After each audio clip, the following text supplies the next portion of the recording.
Clase número 19 de Nociones Básicas de Literatura. Este espacio lo vamos a dedicar a hablar de otro género literario que tiene particularidades propias. Se trata del teatro. El teatro es obviamente un espectáculo escénico. Las obras literarias son una parte de ese fenómeno llamado teatro. Vamos a definir en primer término, según Raúl Castañino, cuáles son las características del teatro. ¿Qué es lo que tiene que haber para que exista teatro? Castañino sostiene que es un hecho artístico, escénico, comunicativo, y que necesita de tres elementos fundamentales: un texto literario, un actor y un público. Si no tiene uno de estos elementos, no hay teatro. Si solamente tenemos la obra literaria, lo que tenemos es un texto teatral con posibilidades de ser representado. Si tenemos un actor que no pronuncia, que no pone en escena un teatro, una obra de teatro, tampoco existe. Y si tuviéramos la obra de teatro y el actor, pero el actor estuviera solo en su casa y no se manifestara a través de un escenario, tampoco tendríamos teatro. El público completa ese circuito comunicativo. A nosotros, desde el lugar de la literatura, solo nos va a interesar trabajar el texto literario.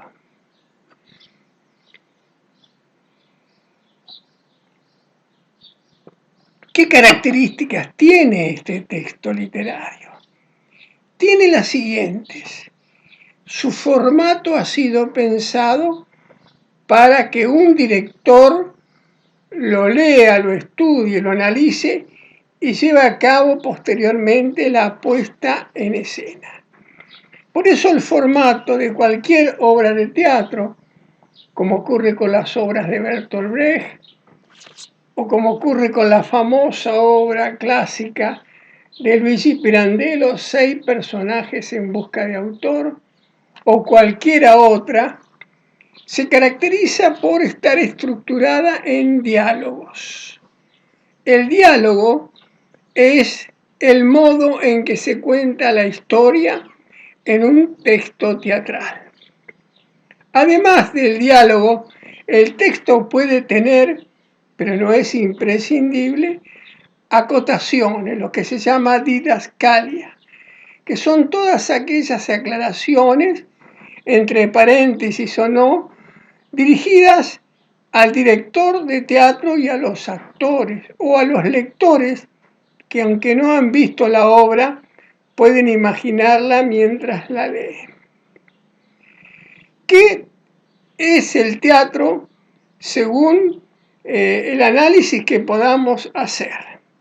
En principio es un hecho plurisignificativo, es decir, el teatro posee una cantidad importante de signos en juego, de lenguajes en juego. La palabra es un lenguaje, pero también el actor puede expresar a través de su cuerpo, es decir, a través de un lenguaje corporal, mediante gestos, mediante mímicas. También en el teatro comunican otros signos, como los signos del escenario. Por ejemplo, el vestuario, la escenografía, las luces, la música, los colores que se ponen en juego, los efectos sonoros. Es decir, todos estos elementos constituyen la puesta en escena, que es distinta a la obra literaria. El director puede o no respetar lo que ha escrito un autor. No siempre las obras teatrales respetan exactamente lo deseado por el autor. Generalmente los autores o autoras saben que su obra, al llevarse a escena, malogrará muchas de sus ideas, porque ya desde el momento que la escribe y la publica y vende los derechos, el director y los actores se toman las atribuciones para, en el momento de llevarla al escenario, hacerle todas las modificaciones que consideren necesarias.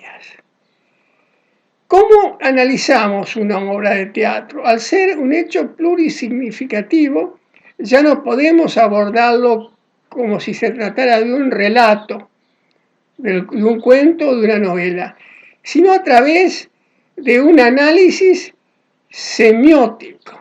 ¿Qué significa esto? La semiótica es una disciplina que estudia todos los signos. El teatro es un signo lleno de signos. Es signo de signos, dice Umberto Eco. Cuando nosotros vemos a un borracho en una calle, alguien que tambalea, decimos, tiene signos de haber bebido. Cuando un actor tambalea dentro de una obra de teatro, decimos, tiene signos de haber bebido. Con la diferencia que en la primera escena, la escena es real. Hubo alcohol y por eso el hombre tambalea como un borracho, está borracho. En la segunda situación, el actor no ha bebido alcohol, sino que finge, simula haberlo hecho. Por eso es un signo, de otro signo. Y ahí tenemos la complejidad del teatro. Cuando se analice una obra de teatro, no solo vamos a estudiar los signos del lenguaje, la palabra usada por el actor, sino también sus gestos, el tono, las actitudes. También vamos a considerar la posibilidad de ver cómo se viste, y eso nos va a dar idea de la clase social a la que pertenece. También vamos a considerar la escenografía para determinar en qué época o en qué lugar o en qué no lugar suceden los hechos. Bueno, esta es una breve introducción a un género literario que se convierte posteriormente en un género espectacular, el teatro. En la historia del teatro ha habido siempre grandes autores. Se dice que el teatro comenzó en Grecia con Tespis, siguió después con los grandes trágicos como Sófocles, como Eurípides, y que posteriormente fue a través de la historia acercando nombres muy importantes como los de William Shakespeare en el Renacimiento, como los de Molière en el Renacimiento y Corneille en Francia, como el de Bertolt Brecht en el siglo XX en Alemania.